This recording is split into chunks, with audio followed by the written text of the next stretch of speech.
Good morning. Last lecture में अपन फल परिरक्षण chapter के बारे में डिस्कस कर रहे थे। फल परिरक्षण चैप्टर में अपन ने पहला पॉइंट पढ़ लिया था, परिरक्षण की वर्तमान स्थिति, उसका महत्व और भविष्य। आज इस लेक्चर में अपन बात करेंगे फल परिरक्षण के सिद्धांत एवं विधियां, जो दूसरा पॉइंट है अपना। मैंने कुल 4 पॉइंट बताए थे, इसमें अपन दूसरे पॉइंट के बारे में आज डिस्कस करेंगे। स्टूडेंट्स देखो, फल परिरक्षण के सिद्धांत एवं विधियों की बात करें उससे पहले थोड़ा सा मैं बता देता हूं आपको कि जो फल और सब्जियां होती है उनमें क्या होता है, कई प्रकार की जैव रासायनिक क्रियाएं होती है। जब फल और सब्जियां पेड़ के साथ में लगे रहते हैं तब भी वो जैव रासायनिक क्रियाएं चालू रहती है और तुड़ाई के बाद भी वो जैव रासायनिक क्रियाएं चालू रहती है। जैव रासायनिक क्रियाएं जैसे श्वसन क्रिया होती है, वाष्पोत्सर्जन क्रिया होती है, ये क्रियाएं निरंतर इसमें चालू रहती है। ठीक है, इन क्रियाओं के कारण क्या होता है कि जो फल होते हैं या जो भी उत्पाद होता है फल और सब्जियां, उनमें कई भौतिक और रासायनिक परिवर्तन होते हैं। भौतिक और रासायनिक परिवर्तन का तात्पर्य है, भौतिक परिवर्तन की बात करें जैसे कई बार तुड़ाई के बाद में श्वसन की क्रिया होने के कारण या वाष्पोत्सर्जन की क्रिया होने के कारण नमी की कमी हो जाती है, तो जो फल और सब्जियां होती है वो सिकुड़ने लग जाती है। सिकुड़न से क्या होगा, उसके ऊपर झुर्रियां बन जाएगी, उसकी जो ऊपर का आवरण होता है उस पर झुर्रियां बन जाएगी। ये होता है भौतिक परिवर्तन। रासायनिक परिवर्तन का मतलब होता है कि उसमें जैसे कलर चेंज होने लग जाता है, धीरे धीरे रंग परिवर्तन होने लग जाता है और उसकी जो गुणवत्ता होती है, फल के अंदर जो भी पोषक तत्व होते हैं वो दूसरे रूपों में परिवर्तित होने लग जाते हैं। इस प्रकार के कई परिवर्तन होने के कारण फल और सब्जियां तुड़ाई के बाद नष्ट होना प्रारंभ हो जाती है। ठीक है, तो क्या करते हैं अपन, देखो 3 कारण होते हैं खराब होने के। फल और सब्जियां तुड़ाई के बाद खराब किस कारणों में होती है, उसके प्रमुख 3 कारण है। पहला कारण है, देखिए स्टूडेंट्स, इसके कारण कौन कौन से हैं जिसके कारण फल और सब्जियां तुड़ाई के बाद खराब हो रही हैं। कारण, पहला कारण है इसमें शुष्कन या सूखना। क्या होता है इसमें, क्या होता है, तुड़ाई के बाद नमी लेने का कोई स्रोत नहीं बचता फल और सब्जी के पास, इसलिए क्या होता है कि वाष्पोत्सर्जन क्रिया के द्वारा इसमें नमी की कमी होती जाती है। इस कारण इसमें सूखना प्रारंभ हो जाता है। तो सूखने के साथ ही इसमें पौष्टिकता जो होती है या पोषक तत्व होते हैं या जो गुणवत्ता होती है उसकी, वो कम हो जाती है और फल खराब हो जाता है। दूसरा बात करें अपन, दूसरा कारण कौन सा हो सकता है, एंजाइमों की क्रियाशीलता। एंजाइमों की क्रियाशीलता, एंजाइमों की क्रियाशीलता व रासायनिक अभिक्रिया,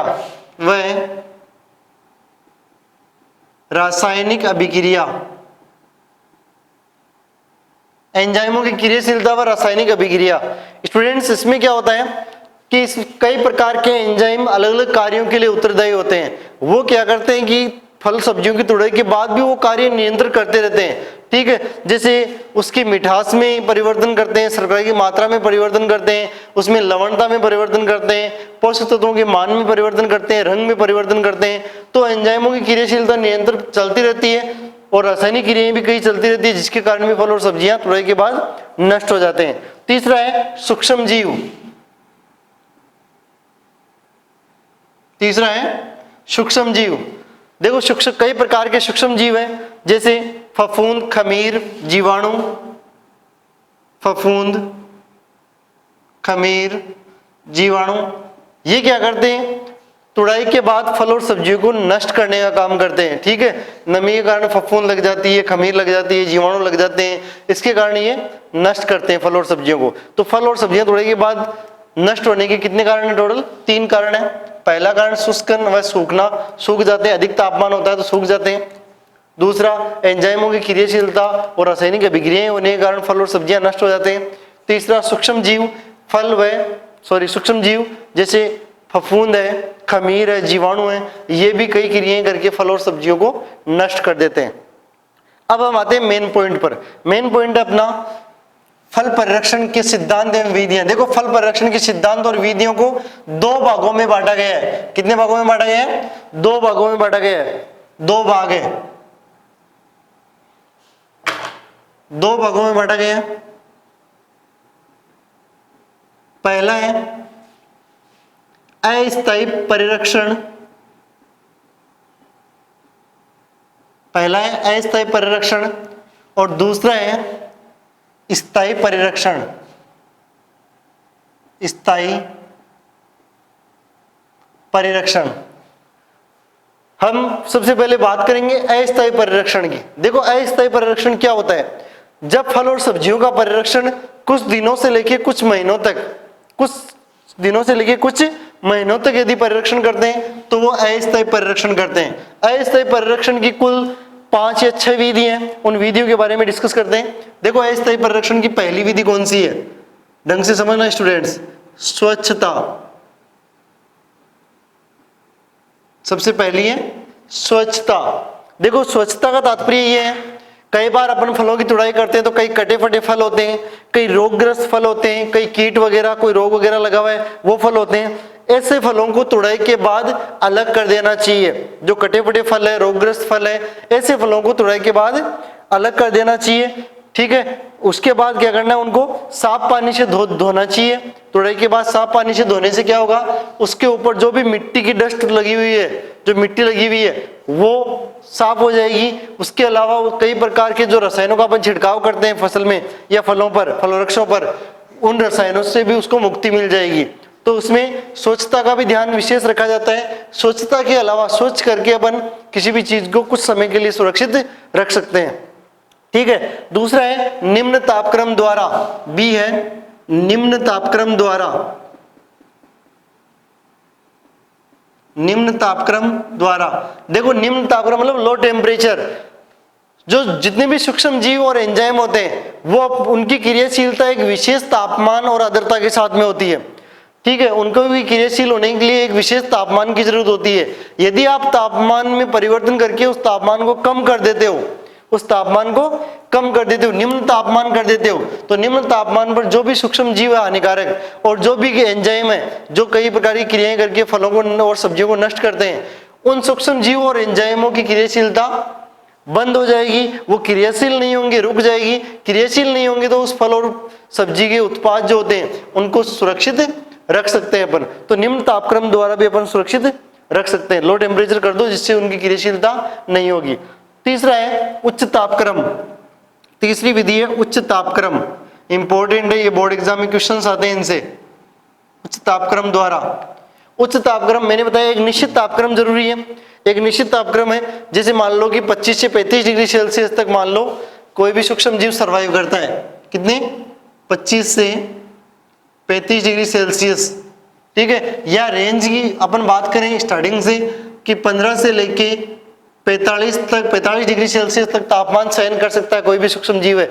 मैं उदाहरण बता रहा हूं आपको, है ना, कि 15 से 45 डिग्री सेल्सियस तक कोई सूक्ष्म जीव तापमान सहन कर सकता है। यदि आप उसकी वृद्धि रोकना चाहते हो तो या तो तापमान 15 डिग्री से कम कर दो या तापमान 45 डिग्री से ज्यादा कर दो।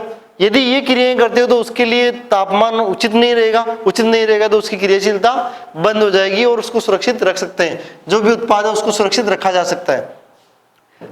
तीसरा है उच्च तापक्रम द्वारा। उच्च तापक्रम में देखो ध्यान रखना है कि 160 से 180 डिग्री फ़ारेनहाइट तापमान पर 160 से 180 डिग्री फ़ारेनहाइट तापमान पर एंजाइम निष्क्रिय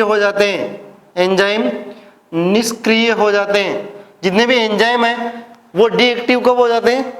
काम करना बंद कर देते हैं। कितने तापमान पर? 160 से 180 डिग्री सेल्सियस तापमान पर ये निष्क्रिय हो जाते हैं। यदि ये निष्क्रिय हो गए तो उत्पाद में किसी भी प्रकार की कोई क्रिया नहीं होगी तो वो उत्पाद सुरक्षित रह सकता है। ठीक है, इसमें 2 क्रियाएं होती है, जैसे पास्तुरीकरण होता है। पास्तुरीकरण अधिक तापमान में होने वाली क्रियाएं हैं। एक होता है ब्लांचिंग, श्वेतन बोलते हैं जिसको, ब्लांचिंग, उबालते हैं, अधिक तापमान पर उबालते हैं। ठीक है, पास्तुरीकरण क्रिया होती है, उसमें 55 डिग्री सेल्सियस तापमान पर फल और सब्जियों को कुछ समय के लिए रखा जाता है, वो पास्तुरीकरण क्रिया होती है। ठीक है, ये थी उच्च तापक्रम। उच्च तापक्रम से भी अपन फल और सब्जियों को सुरक्षित रख सकते हैं। तीसरा है वायु निष्कासन द्वारा। वायु निष्कासन द्वारा। वायु निष्कासन द्वारा। देखो स्टूडेंट्स, वायु निष्कासन द्वारा किस प्रकार अपन परिरक्षित कर सकते हैं फल और सब्जियों को। देखो जो सूक्ष्म जीव होते हैं उनको सांस लेने के लिए वायु चाहिए, या वायु की उपस्थिति में ही वो अपने कार्य करते हैं। यदि वायु अनुपस्थित करते हैं, निर्वात वाली स्थिति अपन पैदा करते हैं जहां पर वायु है ही नहीं, यदि ऐसी स्थिति अपन पैदा कर देते हैं तो वहां पर सूक्ष्म जीव उपलब्ध नहीं होंगे, क्योंकि हवा में रहते हैं सूक्ष्म जीव और हवा में ही सर्वाइव करते हैं। यदि वो निर्वात वाली स्थिति उत्पन्न कर देंगे तो वहां पर सूक्ष्म जीव नहीं होंगे, और सूक्ष्म जीव नहीं होंगे तो वहां पर उस फल और सब्जी के जो उत्पाद है उसको अपन लंबे समय तक सुरक्षित रख सकते हैं। देखो इसमें क्या करते हैं, निर्वात करते हैं, मतलब वायु का निष्कासन कर देते हैं। कई बार देखा हुआ आजकल जो काजू और बादाम के पैकेट्स आते हैं, ठीक है, बादाम के जो पैकेट्स आते हैं, स्पेशली प्लास्टिक की पॉलीथीन में जो पैकेट आते हैं वो एकदम पिचके हुए रहते हैं। आपने देखा होगा खजूर होता है, अपन पिंड खजूर लेके आते हैं मीठे वाले, है ना, उनको देखा होगा एकदम पे करते हैं। जैसे ही अपन उसको पॉलीथीन को ओपन करते हैं, खोलते हैं, तब बाहर से अंदर उसके हवा जाती है, उसमें निर्वात रहता है, हवा बिल्कुल भी नहीं रहती। ठीक है, काजू भी में, बादाम में भी बिल्कुल हवा, बादाम का जो पैकेट होता है उसमें भी हवा नहीं रहती। यदि हवा रह जाए तो उसमें कई प्रकार के कीड़े पनप सकते हैं। तो निर्वात वाली स्थिति पैदा करते हैं। निर्वात वाली स्थिति पैदा कैसे करते हैं कि जैसे डिब्बों में पैक कर दिया या प्लास्टिक के पॉलीथीन में पैक कर दिया किसी उत्पाद को, और गर्म तापमान के कारण उसको गर्म तापमान के कारण हवा को बाहर निकाल दिया जाता है और उसको पिचका के बंद कर दिया जाता है, पैक कर दिया जाता है, जिससे वायु निष्कासन हो जाएगा, निर्वात हो जाएगा और वहां पर सूक्ष्म जीव अपनी क्रिया नहीं करेंगे और जो भी उत्पाद होगा वो लंबे समय तक सुरक्षित रह जाएगा। अगला है नमी निष्कासन द्वारा, ई। अगली विधि है नमी निष्कासन द्वारा। देखो जो भी सूक्ष्म जीव है उनको अपनी खुद की वृद्धि के लिए, सूक्ष्म जीवों की वृद्धि के लिए उनको उचित तापमान चाहिए। उस तापमान में यदि कम कर रहे हो, ज्यादा कर रहे हो तो क्या होगा, वो अपना जो जीवन यापन है वो नहीं कर पाएंगे। उनको हवा चाहिए, यदि हवा की अनुपस्थित रहेगी तो वो अपना जीवन यापन नहीं कर पाएंगे।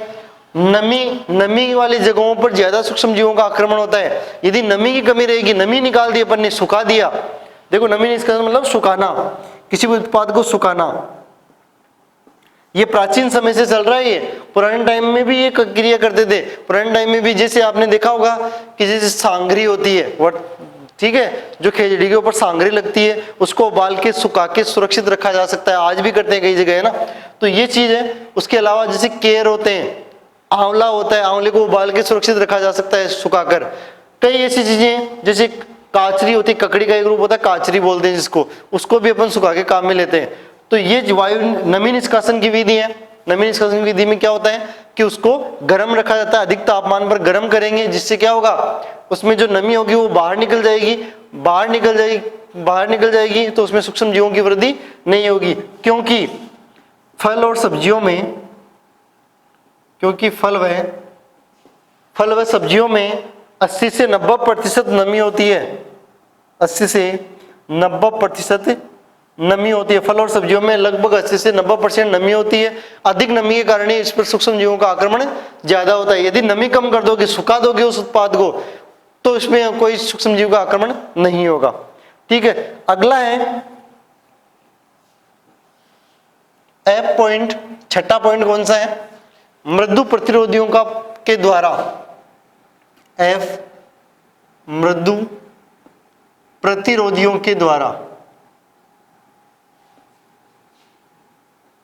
देखो मृदु प्रतिरोधी कौन से होते हैं, जो अपने सामान्यतः अपने रसोई घर, अपने किचन में मिल जाते हैं। मृदु प्रतिरोधी जैसे चीनी है, नमक है, तेल है, सिरका है, ये इस प्रकार के मृदु प्रतिरोधी है जिनके द्वारा भी, जिनकी मात्रा या तो कम या ज्यादा, इनकी अधिक मात्रा बढ़ा के भी अपन किसी न किसी उत्पाद को परिरक्षित कर सकते हैं स्थायी रूप से, अस्थायी रूप से। ठीक है, देखो मृदु प्रतिरोधी में क्या क्या चीजें आएगी। नमक, यदि आप नमक का किसी उत्पाद में 6 से 8%, ये अलग से पूछा जाता है। स्थायी विधि में नमक का उपयोग 15 से 20% करते हैं, लेकिन अस्थायी विधि में नमक का उपयोग 6 से 8% करते हैं। तो ये ढंग से समझना है कि मृदु प्रतिरोधी देखो स्थायी में भी काम आते हैं, अस्थायी में भी काम आते हैं, लेकिन इनकी मात्रा का अंतर रहेगा। तो अस्थायी विधि में मृदु प्रतिरोधी जो नमक होता है, नमक की 6 से 8% मात्रा काम में ली जाती है। ठीक है, चीनी की मात्रा जो काम में लेते हैं वो 42 से 50% काम में लेते हैं। चीनी 42 से 50% किसी उत्पाद में यदि चीनी मिला दोगे आप तो परिरक्षण का कार्य करती है। ठीक है, सिरका 0.5 से 1.5, सिरके की मात्रा काम में लेते हैं अपन 0.5 से 1.5% सिरके की मात्रा काम में ली जाती है। सिरके में कौन सा अम्ल होता है पूछा जा सकता है। सिरके में एसिटिक अम्ल होता है। ठीक है, सिरके में क्या होता है? एसिटिक अम्ल होता है। एसिटिक अम्ल, एसिटिक अम्ल परिरक्षण का कार्य करता है। ठीक है, तो सिरके द्वारा भी अपन सिरके की कितनी मात्रा रखेंगे? 0.5 से 1.5 यदि मात्रा आप सिरके की डालोगे, जैसे अचार में डालते हैं अपन, किसमें डालते हैं? जो अचार होता है उसमें अपन सिरके की मात्रा डाल के उसको अपन सुरक्षित रख सकते हैं। अचार में परिरक्षक का कार्य करता है सिरका। ठीक है, बात करते हैं मसालों की। कई प्रकार के मसाले भी डाल के उसको सुरक्षित रखा जा सकता है। अब आता है इंपॉर्टेंट पॉइंट, इसी में मृदु प्रतिरोधी में रासायनिक परिरक्षक। रासायनिक परिरक्षक, रासायनिक परिरक्षकों के उपयोग से भी अपन इसमें काम में ले सकते हैं, लेकिन रासायनिक परिरक्षक अपन इसमें अस्थायी में काम में नहीं लेते, स्थायी में काम में लेंगे। तो स्थायी में अपन डिस्कस करेंगे। ठीक है, देखो इसमें जैसे अपन नमक की बात करें तो नमक के द्वारा अपन अचार को भी सुरक्षित रख सकते हैं।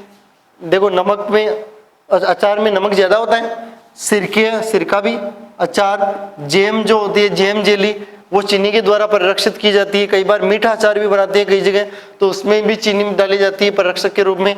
ये 6 चीजें थी अस्थायी विधियों की विधियां। 6 विधियां दोबारा समझा रहा हूं मैं। पहली विधि स्वच्छता विधि, दूसरी निम्न तापक्रम, तीसरी उच्च तापक्रम, चौथी वायु निष्कासन, पांचवी नमी निष्कासन और छठी विधि है मृदु प्रतिरोधियों द्वारा। कितनी कितनी मात्रा है वो इंपॉर्टेंट है, मात्रा आप आराम से लिख लेना। अब बात करते हैं स्थायी परिरक्षण की, स्थायी विधियों की। ये थी अस्थायी विधियां, आगे आएगा स्थायी विधियां।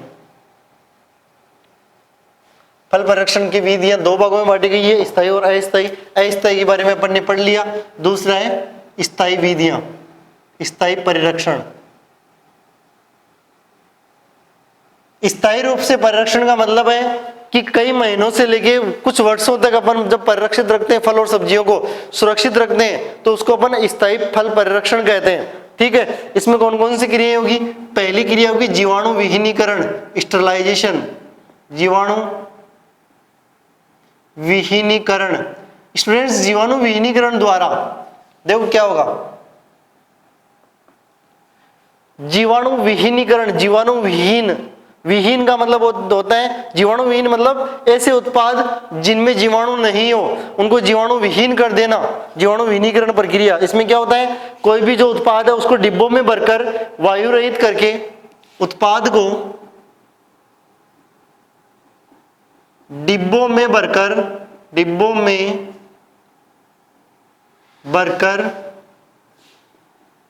को वायु रहित करके, उत्पाद को डिब्बों में भरकर डिब्बों को वायु रहित करके 100 डिग्री सेल्सियस तापमान पर 100 डिग्री सेल्सियस तापमान पर 30 से 60 मिनट रखा जाता है। 30 से 60 मिनट रखा जाता है। देखो क्या करते हैं, जीवाणु विहीन करना है। उत्पाद है, जैसे अचार है, अचार बनाया अपन ने, अचार को डिब्बे में पैक किया, उसको वायु रहित कर दिया, वायु रहित करके उसको 100 डिग्री सेल्सियस तापमान पर आप 30 मिनट तक उसको रखोगे। 100 डिग्री सेल्सियस तापमान पर यदि रखोगे तो उसमें जो भी सूक्ष्म जीव होंगे वो सारे के सारे नष्ट हो जाएंगे, मर जाएंगे, किसी भी प्रकार की वो हानिकारक प्रभाव नहीं छोड़ेंगे। तो अधिक तापमान पर रखने से क्या होता है? सूक्ष्म जीव नष्ट हो जाते हैं। ये होती है जीवाणु विहीनीकरण क्रिया, स्टरलाइजेशन जिसको बोलते हैं। अगला पॉइंट है सुखाना या निर्जलीकरण। सेकंड, सुखाना या निर्जलीकरण। निर्जली मतलब बिना जल के करना, निर्जलीकरण। सुखाना या निर्जलीकरण, देखो ये भी बहुत पुरानी विधि है।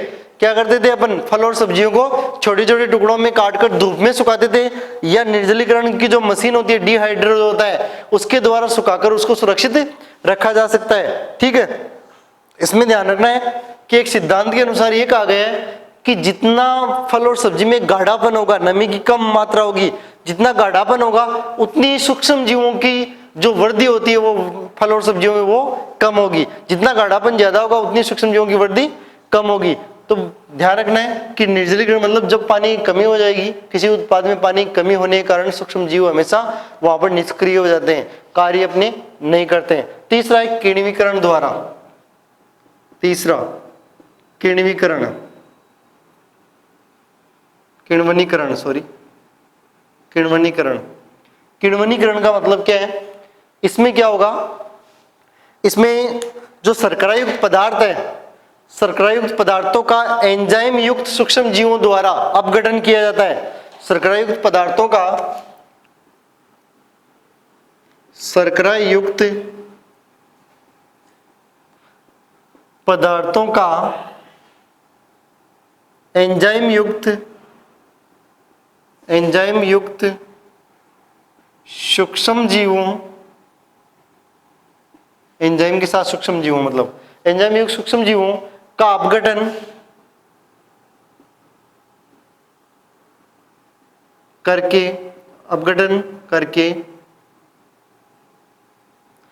शर्करायुक्त पदार्थों का एंजाइम युक्त सूक्ष्म जीवों द्वारा अपघटन होता है। इससे ऐसे पदार्थ बनते हैं, इस करके ऐसे पदार्थ बनाए जाते हैं जो सूक्ष्म जीवों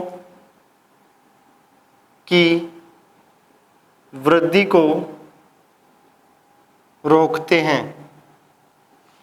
देखो किण्वनीकरण में क्या होगा कि शर्करायुक्त जो पदार्थ है, जो कार्बोहाइड्रेट के प्रकार है, शर्करायुक्त पदार्थों को एंजाइम युक्त सूक्ष्म जीवों द्वारा अपघटित किया जाता है। अपघटन करने के बाद में क्या बनते हैं? कुछ उत्पाद बनते हैं। वो उत्पाद ऐसे उत्पाद होते हैं जो कहीं ना कहीं सूक्ष्म जीवों की वृद्धि को रोकने का कार्य करते हैं। ठीक है, तो ध्यान रखना इसमें ये चीज होगी, जो अवांछित सूक्ष्म जीव है, हानिकारक सूक्ष्म जीवों की वृद्धि को रोकने का कार्य करते हैं। ठीक है, 3 प्रकार की किण्वनीकरण क्रियाएं होती है जिसमें अलग अलग उत्पाद बनते हैं। देखो, पहला है एल्कोहलिक किण्वन।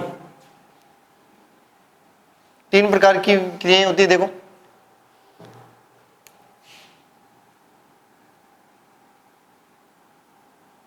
पहला है एल्कोहलिक किण्वन, पहला है एल्कोहलिक किण्वन। देखो, एल्कोहलिक नाम से पता चल रहा है कि इस प्रक्रिया में एल्कोहल का निर्माण होगा।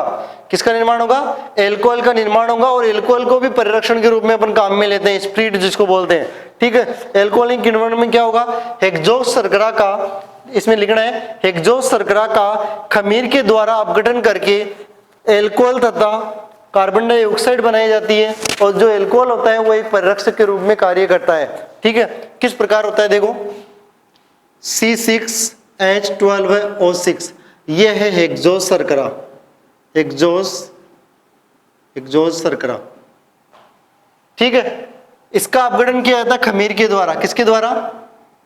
खमीर जो सूक्ष्म जीव है उसके द्वारा इसका अपघटन किया जाता है। खमीर के द्वारा अपघटन करके क्या बनाया जाता है?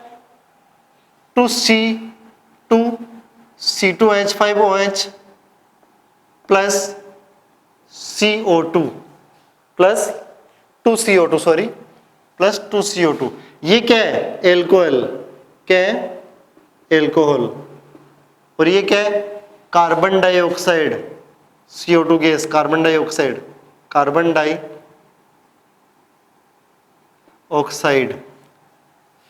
Carbon dioxide. देखो, एल्कोहलिक किण्वन में क्या होता है? हेक्सोज शर्करा का अपघटन खमीर एंजाइम, खमीर सूक्ष्म जीव के द्वारा किया जाता है, और बना क्या दिया जाता है? एल्कोहल और कार्बन डाइऑक्साइड बना दिया जाता है। देखो, कार्बन डाइऑक्साइड भी परिरक्षक के रूप में काम आता है, आगे बताऊंगा मैं।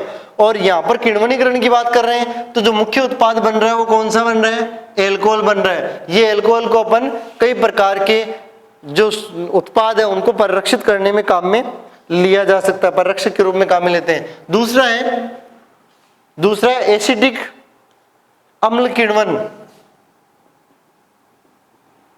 एसिटिक अम्ल किण्वन, ये जो किण्वन होता है ये एल्कोहलिक किण्वन के बाद की प्रक्रिया है। ये एल्कोहलिक किण्वन हो गया जिसमें हेक्सोज शर्करा खमीर के द्वारा अपघटित होकर एल्कोहल और कार्बन डाइऑक्साइड में परिवर्तित हो गई।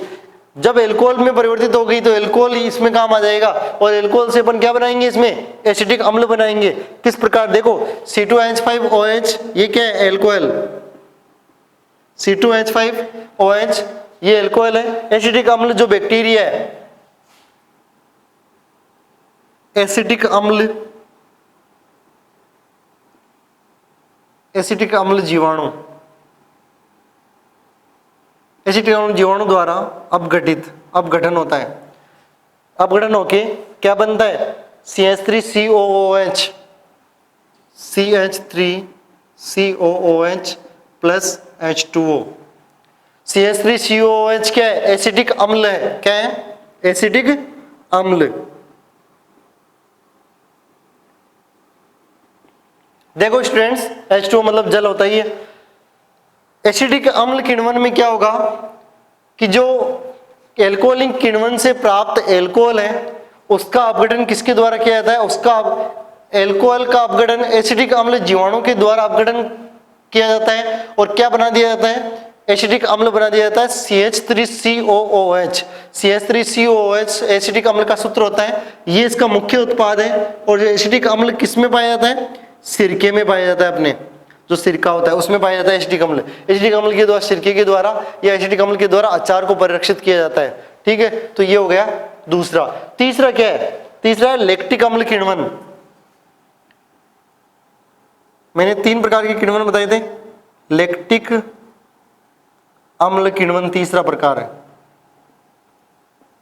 देखो इनके नामों से पता चल रहा है जो हेडिंग है वही उत्पाद बन रहा है। एल्कोहलिक किण्वन में एल्कोहल बन रहा है, एसिटिक अम्ल किण्वन में एसिटिक अम्ल बन रहा है, लैक्टिक एसिड किण्वन में लैक्टिक एसिड बन रहा है। देखो लैक्टिक एसिड किस प्रकार, हेक्सोज शर्करा का जीवाणु द्वारा अपघटन करके लैक्टिक एसिड बनाया जाता है। देखो किस प्रकार बनाया जाता है, ये लिखना है आपको। हेक्सोज शर्करा का जीवाणु द्वारा अपघटन करके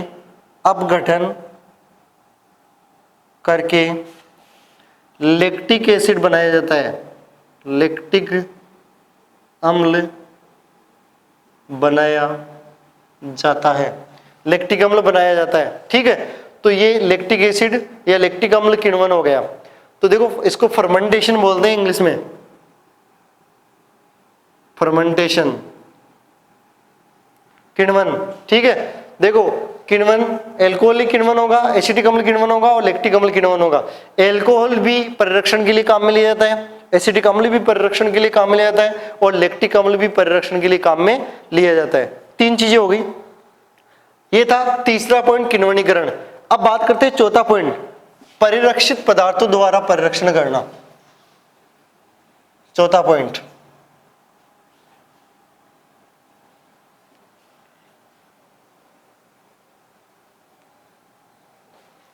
चौथा पॉइंट अपना परिरक्षक पदार्थों का के उपयोग द्वारा, परिरक्षक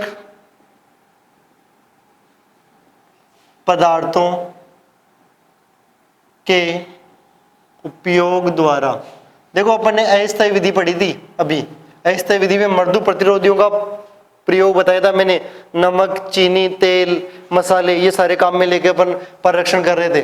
परिरक्षक पदार्थों का उपयोग के द्वारा इसमें कौन कौन से उत्पाद काम में लिए जाएंगे, देखो नमक। यदि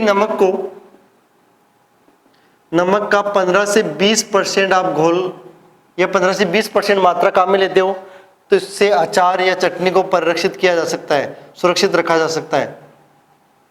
नमक की उच्च सांद्रता 15 से 20%, देखो उधर 6 से 8% ही काम में लेते हैं स्थायी में। अपन स्थायी में 15 से 20% यदि नमक काम में लेते हो तो अचार और चटनी को लंबे समय तक सुरक्षित रखा जा सकता है। शर्करा की बात करें, शर्करा मतलब चीनी, शर्करा और चीनी को 65 से 70% से अधिक मात्रा में, अधिक सांद्रता में काम में लोगे, 65 से 70% से अधिक मात्रा में यदि काम में लेते हो तो ये कहीं ना कहीं जीवाणु और सूक्ष्म जीवों की वृद्धि को रोकने का कार्य करती है। ठीक है, इससे कौन कौन सी चीजें परिरक्षित होती है, जैसे मुरब्बा, जैम, जेली। ठीक है, ये चीजें इसके द्वारा सुरक्षित की जा सकती है। ठीक है, फिर अगला है सिरका। सिरके का कितनी मात्रा काम में लेते हैं, देखो सिरके में एसिटिक अम्ल होता है और इसमें सिरके की मात्रा अपन लेंगे 2% कम। सिरके में एसिटिक अम्ल होता है। सिरका किसको परिरक्षित करता है? अचार को। ये सारणी के रूप में लिख लेना है।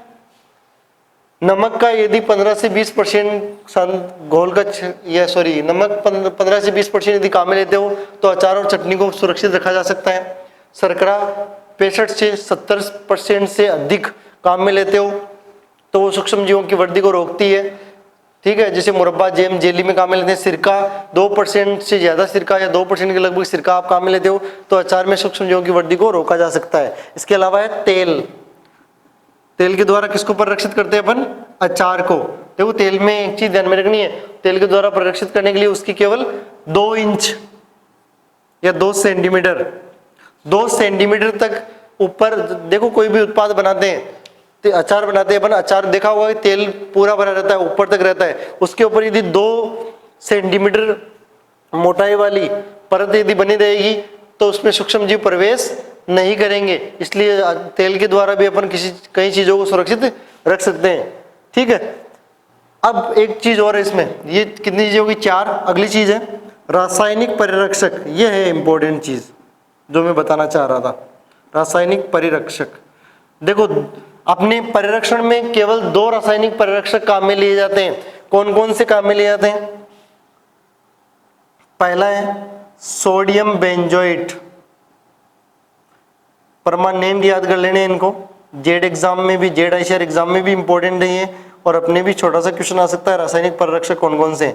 Sodium benzoate. दूसरा है पोटेशियम मेटाबाइसल्फाइड।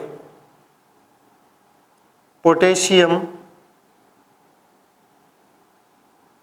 मेटाबाइसल्फाइड।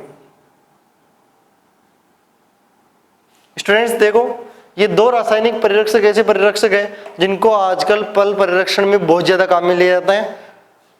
रासायनिक परिरक्षक 2 है, सोडियम बेंजोएट और पोटेशियम मेटाबाइसल्फाइड। देखो सोडियम बेंजोएट किस प्रकार के फलों के लिए काम में लेते हैं?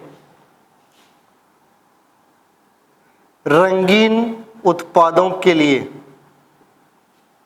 जो रंगीन उत्पाद है, जैसे सॉस है, सॉस में सोडियम बेंजोएट, रंगीन उत्पादों के लिए सोडियम बेंजोएट को काम में लिया जाता है। और रंगहीन, जिनमें रंग नहीं होता, कलरलेस,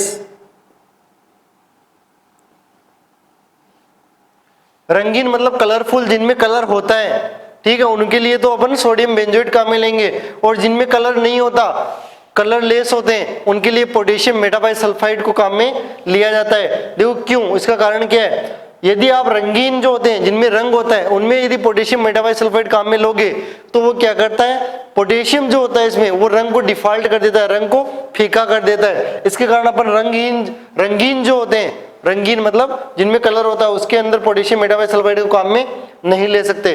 तो सोडियम बेंजोएट को अपन रंगीन उत्पादों के लिए काम में लेंगे और पोटेशियम मेटाबाइसल्फाइड को रंगहीन उत्पादों में काम में लेंगे, कलरलेस फ्रूट्स में काम में लेंगे या प्रोडक्ट में काम में लेंगे।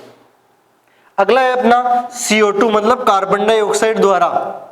CO2 कार्बन डाइऑक्साइड द्वारा। देखो कार्बन डाइऑक्साइड द्वारा जितनी भी कोल्ड ड्रिंक्स होती है, जितने भी तरल पेय पदार्थ होते हैं, पेय पदार्थों के परिरक्षण में काम आती है कार्बन डाइऑक्साइड। इंपॉर्टेंट क्वेश्चन है जेड आईसीआर के लिए। पेय पदार्थों के लिए जो लिक्विड प्रोडक्ट है उनके लिए, जैसे कोल्ड ड्रिंक की बोतल को अपन ओपन करते हैं तो उससे एकदम से अचानक से गैस निकलती है। वो गैस कौन सी होती है? कार्बन डाइऑक्साइड गैस होती है। बुलबुले के रूप में गैस निकलती है ना, वो कार्बन डाइऑक्साइड गैस होती है। जब अब इसको पैक किया जाता है इन बोतल को, तो प्रेशर मशीन के द्वारा इसके अंदर कार्बन डाइऑक्साइड घोल दी जाती है अंदर, जिसके द्वारा इसमें सूक्ष्म जीवों की वृद्धि नहीं होती। और जैसे इसको खोलते हैं तो उसमें से कार्बन डाइऑक्साइड निकल जाएगा। निकलने के बाद में वो 2-4 दिन में वो खराब हो जाता है। ठीक है, अगला है, ये था चौथा पॉइंट।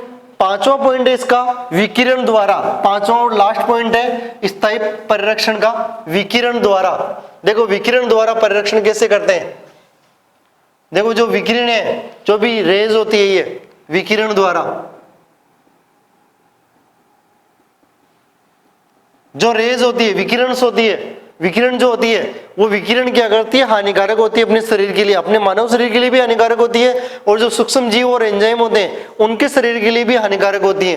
कौन सी प्रकार की विकिरण, देखो विकिरण 3 प्रकार की होती है, अल्फा, बीटा और गामा। कौन कौन सी? अल्फा, बीटा और गामा। तो ध्यान रखना है कि अपने फल परिरक्षण में कौन सी प्रकार की विकिरणों को काम में लिया जाता है? गामा विकिरणों को काम में लिया जाता है। कौन सी प्रकार की? गामा विकिरणों को। इस प्रकार का इसका साइन होता है, गामा विकिरणों को काम में लिया जाता है। ठीक है। इसके अलावा विकिरण द्वारा जो परिरक्षण करते हैं इसको ठंडी जीवाणु विहीन पर, ठंडी जीवाणु विहीनीकरण, जीवाणु विहीनीकरण प्रक्रिया भी कहते हैं,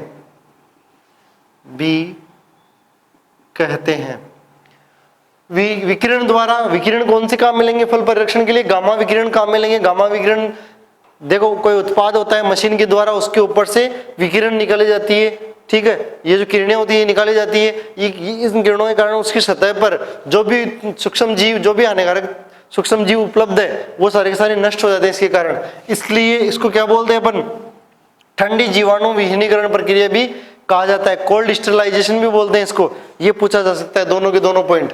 विकिरण में कौन सा विकिरण काम में लेते हैं? गामा विकिरण, और जीवाणु विहीनीकरण को, सॉरी विकिरण को और क्या कहा जाता है? ठंडी जीवाणु विहीनीकरण प्रक्रिया भी कहा जाता है। तो स्टूडेंट्स ये थे फल परिरक्षण के सिद्धांत एवं विधियां। देखो सिद्धांत क्या होता है, विधियां क्या होती है। सिद्धांत का मतलब होता है कोई भी चीज है उसको सही तरीके से प्रयोग करनी है तो क्या क्या चीजें अपन काम में लें, वो सिद्धांत हो जाएगा।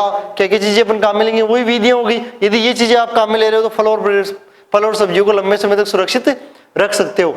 ठीक है, तो ये है अपना बी पॉइंट, इस चैप्टर का दूसरा पॉइंट, फल परिरक्षण के सिद्धांत एवं विधियां। तो स्टूडेंट नेक्स्ट लेक्चर में अपन बात करेंगे फल परिरक्षण या फल एवं सब्जियों की डिब्बाबंदी के बारे में, कैनिंग के बारे में। उसमें कौन कौन से उसके स्टेप्स होते हैं उसके बारे में मैं चर्चा करूंगा डिटेल से। इस लेक्चर में इतना ही। Thank you.